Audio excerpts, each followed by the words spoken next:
The H1B Guy here, and today, the H1B Guy news for the week ending July 23rd, 2021.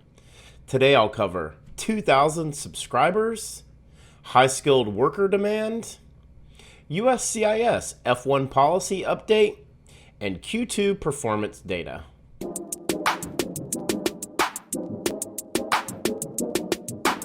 But before we get started, I'd like to ask you, if you haven't already, to please subscribe to the H1B Guy channel here on YouTube and like this video so that I can continue to produce more content like this for you.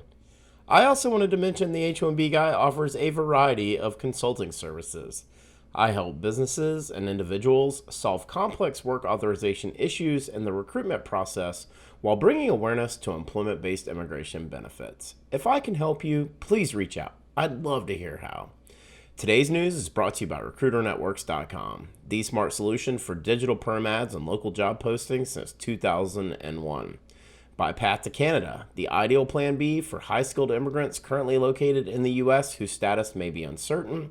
And by PERM-Ads.com, the industry leader in providing a seamless experience for employers and immigration attorneys navigating the complex perm recruitment ad phase of the labor certification process. Now, the news. Well, you may or may not have noticed there was no H1B Guy news the last 2 Fridays. I took off some much needed family time, and if you reached out to me and I didn't respond to you, or it took me several days to get back to you, my apologies, as I wasn't intentionally ignoring you.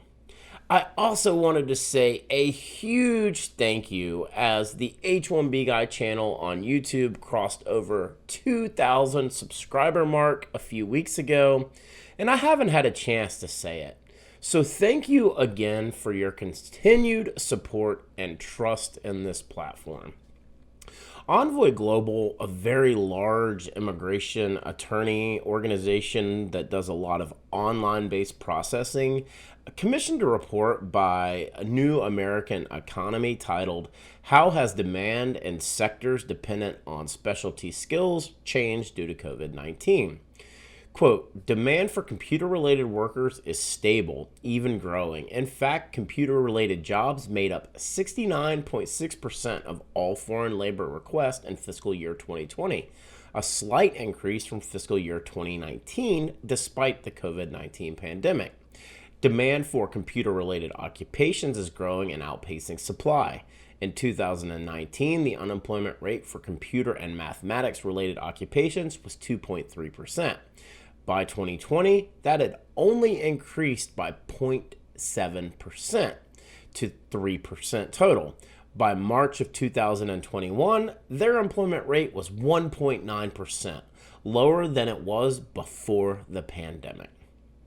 A few things that really stand out to me from this report is the continued demand for computer-related, also known as IT workers, and it's higher than it has ever been, and it increased during the height of the COVID-19 pandemic.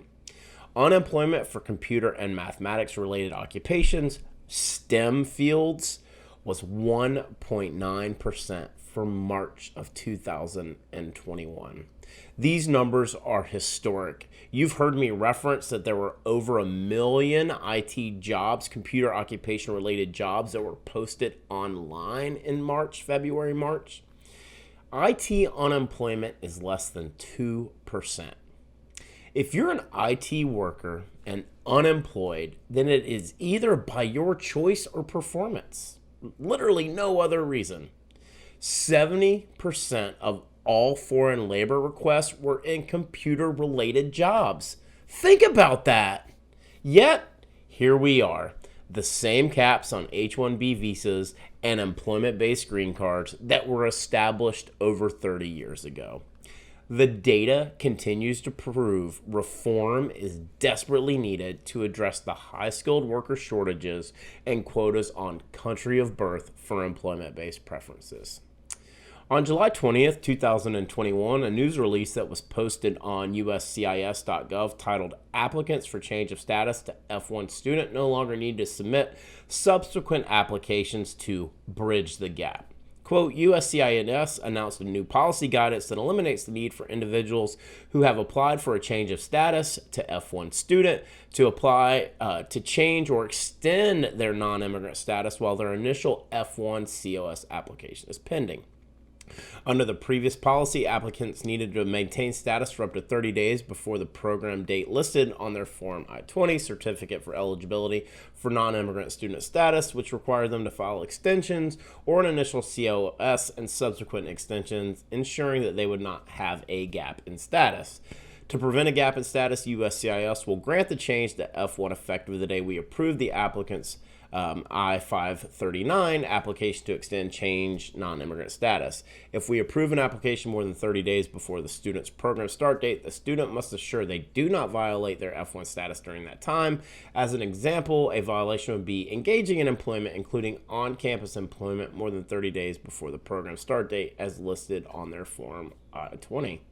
The new policy will reduce workloads and costs for the applicants and USCIS.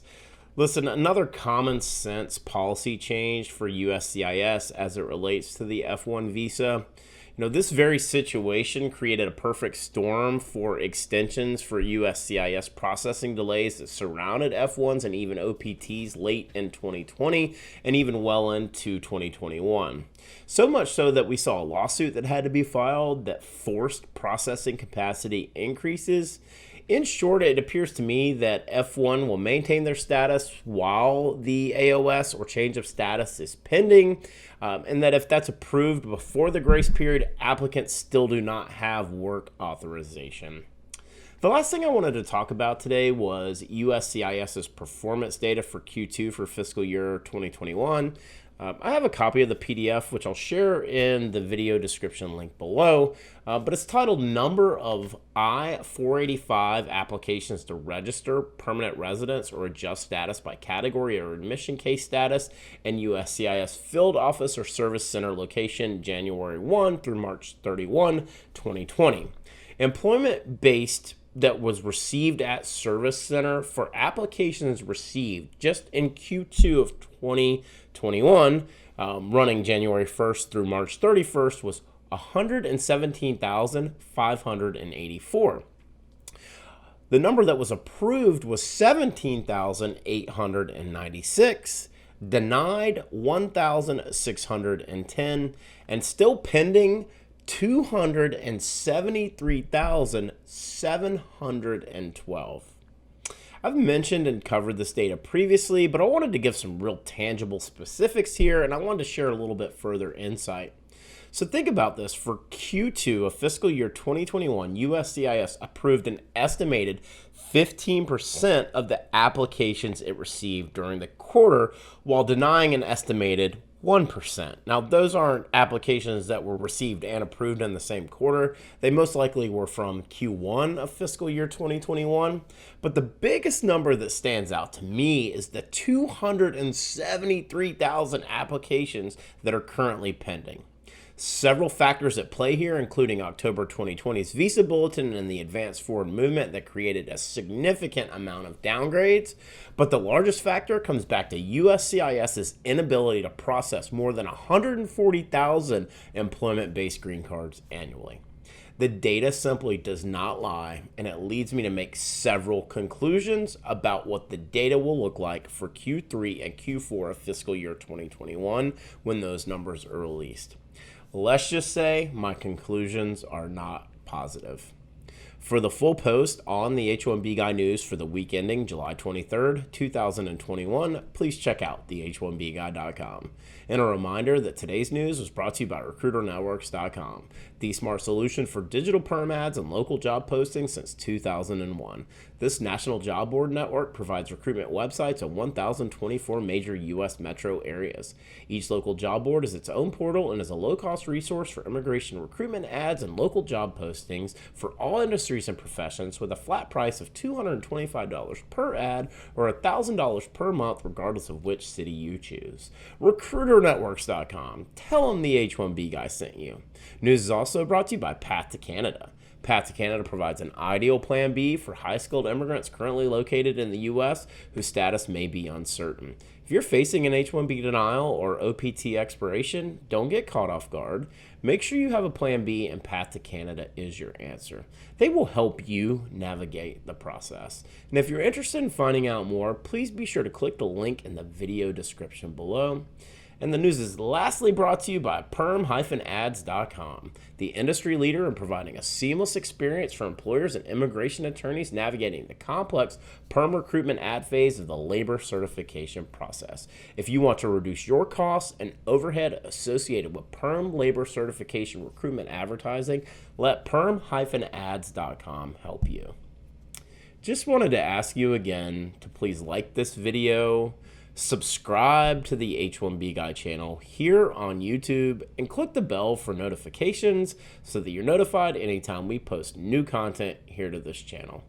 If you've made it this far, I just want to say thank you for taking the time to watch my video. I really appreciate your support.